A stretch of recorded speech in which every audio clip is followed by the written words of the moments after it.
जा शीशा जका दिल हमर तोरा लागे अपना बना के किया छोरा लागे अछन में तू हमारा से दूर भेलही तू आजाद के लही कि बर्बाद के लही के आजाद के लही कि बर्बाद के लही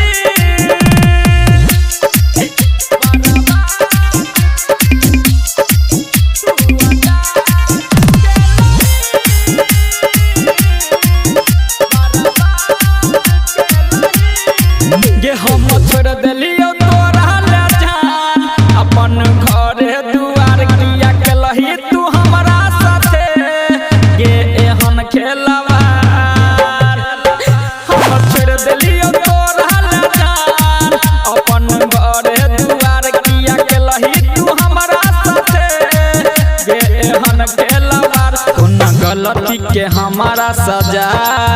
देलही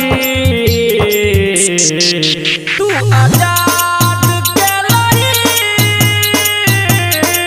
कि बर्बाद के लही के आजाद के लही कि बर्बाद के लही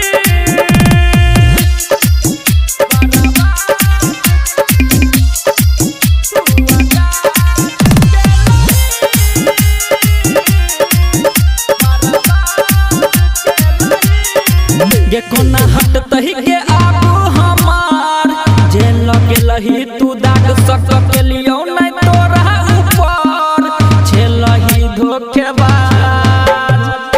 कोना हट तही के आगू हमार जे लगे लही तू दाग सक के लियो नहीं तोरा ऊपर छे लही धोखेबाज अजे अकेला के जिंदगी खराब के लही तू आजा।